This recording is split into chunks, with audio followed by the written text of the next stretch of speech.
Mariana, eu quero saber como é que era você com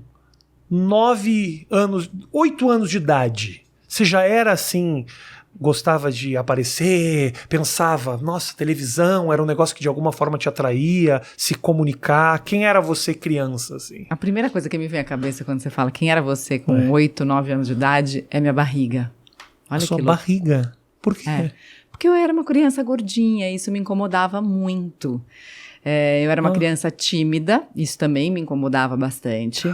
Só que eu tinha desejos, eu tinha sonhos, mas eu não tinha coragem de assumir os meus desejos, os meus sonhos.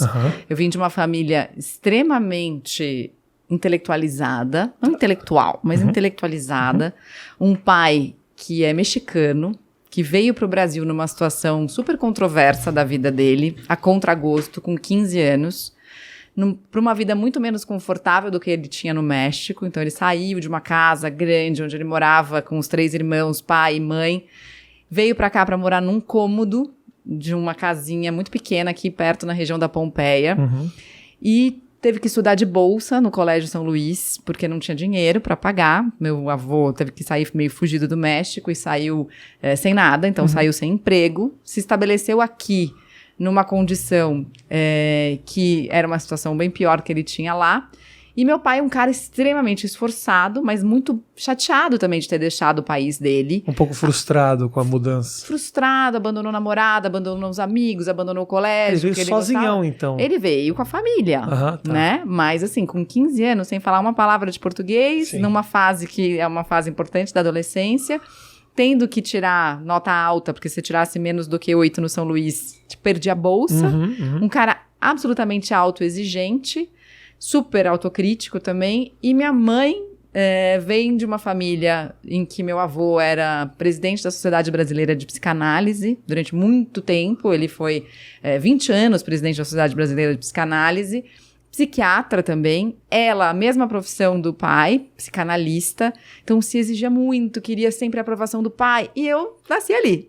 E essa exigência, ela foi transportada para você completamente, também? Completamente, assim, e o que tinha valor na minha família era tirar boas notas.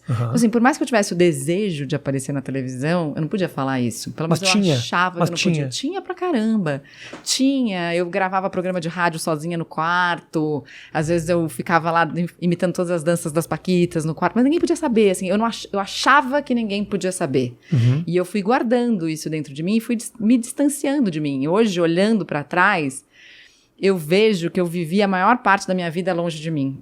E o quanto isso foi doloroso em muitos aspectos, assim. E é sempre quando acho que a gente descobre, né, as distâncias, vai sendo mais espiral, porque você vai descobrindo tudo aquilo que você fez ou deixou de fazer por causa de algo que você achava que tinha que ser diferente, né? E é louco porque os teus objetivos naquele momento eram boas notas, e aí você ocupa a tua cabeça com a biologia, com a química, e você não tem tempo de pensar no que você realmente quer. Isso aconteceu com você? Você sente que aconteceu um pouco com você nesse momento de Globo também? Assim, tipo, olha, meus objetivos são tão grandes que eu não tenho tempo para parar para pensar quem eu sou de verdade?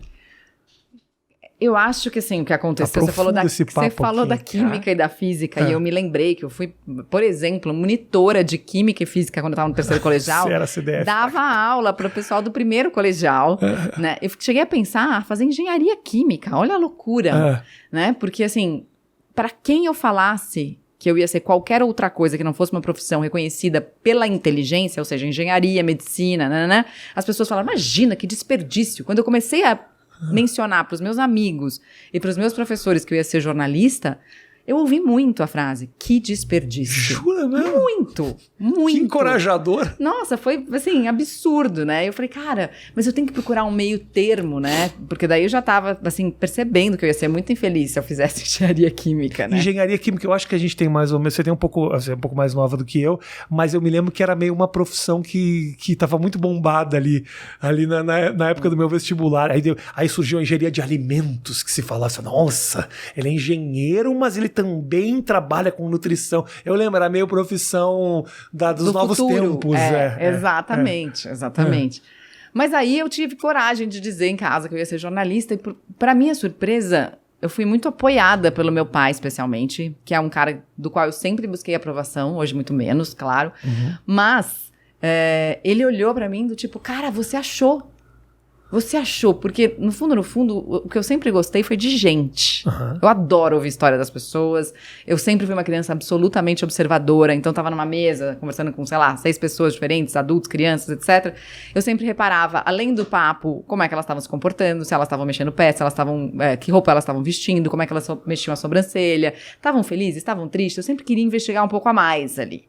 E que eu acho que se eu tivesse me permitido, eu teria feito psicologia, assim como a minha mãe fez. Mas eu não queria ser também daquelas famílias que o avô é né, psicanalista, a mãe é psicóloga, a filha é psicóloga. Assim, eu tinha um pouco de pânico linhagem, disso. Né? De linhagem de profissionais, assim. E aí eu acho que eu brequei esse lado, assim. Falei, cara, não vou fazer isso. Mas depois, aí você perguntou da história da Globo, né? Depois, eu sinto que eu trabalhei muito por meta e para provar quem eu era, assim, sabe? Para receber a aprovação e para provar quem eu era, para provar que eu conseguia. Então, eu sempre soube que eu não ia ser uma pessoa que ia fazer mestrado, doutorado, pós-doc. Não sou essa pessoa. Não gosto de ficar dentro de uma sala enfurnada. Não é isso que combina comigo. Eu gosto de contato com gente. Apesar de que você pode fazer várias pós-doc, né? Com pesquisas e ter um monte de contato. Mas não acho que eu nasci para isso. E meu pai sempre valorizando essas pessoas. Nossa, você viu fulana? Porque fulana, né, tá fazendo pós-doc em Harvard, porque ciclana, tá não sei o que lá. Do tipo, no mínimo você vai ter que apresentar um programa na Globo, né? Se agiliza aí, querido. Se agiliza aí. É claro que isso nunca foi dito, mas ele foi internalizado, né? Sim. E a gente vai lidando com isso depois, muitos anos de terapia. Pra piorar um pouco a situação, minha mãe morreu quando eu tinha 20 anos. E, obviamente, a morte da minha mãe foi um momento muito marcante da minha vida, em que eu decidi que eu queria pagar minhas contas. Falei assim, tá bom, então eu não vou mais morar com meu pai, porque meu pai logo depois começou a namorar, e eu não queria morar junto com a namorada dele. Mas eu não quero que meu pai pague nada pra mim. Então, como é que eu vou fazer isso? Né? Tinha um equilíbrio aí pra ser criado, um novo equilíbrio. Então, a gente mudou pra um apartamento menor, fui morar com meu irmão, comecei a trabalhar, ainda estava na faculdade de jornalismo. E aí, um belo dia, eu estava de férias em Itu, num sítio que era do meu avô, né, aqui pertinho de São Paulo. E aí meu pai me manda uma mensagem e fala assim, Mari, chegou uma correspondência aqui para você, é uma carta de inscrição para um estágio da Globo. Falei, pai, beleza, a hora que eu chegar aí eu vejo, né, isso aí. Aí ele falou assim, não, Mari, a prova é amanhã. Falei, pai, a prova é amanhã, eu tô de férias. Então não dá mais pra fazer, porque você tinha que fazer a inscrição. Ele, não, eu fiz a inscrição pra você. Uia! Aí eu falei, caraca, e agora? Aí meu namorado na época falou, gata, é a Globo, né? Vai, não custa nada e tudo, tá 50 minutos de São Paulo, tal, não sei o que. Depois a gente volta e almoça aqui. Né? E eu pensei, tá bom. A prova foi na SPM. E quando eu cheguei lá, a fila dava volta no quarteirão. Assim. De candidatos? De candidatos. Eu falei, o que eu tô fazendo aqui? E as pessoas estavam estudando na fila. E aí eu falei, cara, vocês estão estudando? Tinha uns colegas de faculdade lá. Eu falei, cara, vocês estão estudando, mas tinha matéria, alguma coisa que ia cair, assim? Ah, não, eles passaram, né, uma bibliografia e tal, não sei o que lá. Falei, cara, bom, ferrou, tá bom, seja o que Deus quiser, já tô aqui mesmo, vou fazer a prova, né, e vendo, né, na fila um monte de gente daquelas pessoas que falavam, odeio a Globo, mas tava lá na fila, né. Tem muita gente que trabalha na Globo e fala isso, né. E aí, essa prova foi muito engraçada, porque no dia anterior eu tinha jantado com meu avô lá em Itu. E meu avô tava contando histórias, eu adorava contar histórias, então ele contou uma história de uma época que ele foi viajar pra Guatemala, e que teve um vulcão que entrou em erupção, e que foi a pior erupção que teve na história da Guatemala. Aí eu lá, sentada pra fazer a prova, que ano o vulcão, blá, blá, blá, da Guatemala entrou em erupção? Eu falei, cara, a hora que eu vi isso, eu falei, não. Tinha que ser. Divino, né? Divino. Então eu falei, cara, então agora eu tenho uma chance, né? Porque se o universo tá querendo que eu responda esta pergunta, qual a chance de cair uma pergunta de um vulcão da Guatemala? Não, nenhuma. Né? E eu ter tido a conversa na noite anterior, sabe? E meu avô tinha me falado... E ter prestado atenção na história ainda, né? E aí, então eu me lembro que eu fui bem na prova por causa dessa e outras sincronicidades da prova.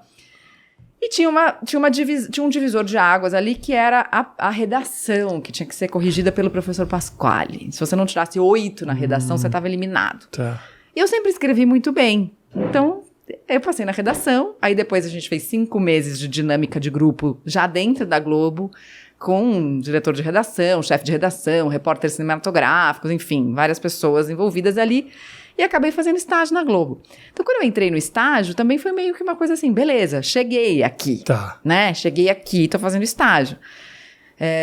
Não pensei muito, é isso que eu quero, o que eu quero, né? O que eu quero aqui dentro? Acho que não teve muito isso, eu queria entrar. Só que depois de 1 ano de estágio eu não fui contratada. E aí saiu. E aí eu saí, e aí eu comecei a trabalhar na Rádio Bandeirantes.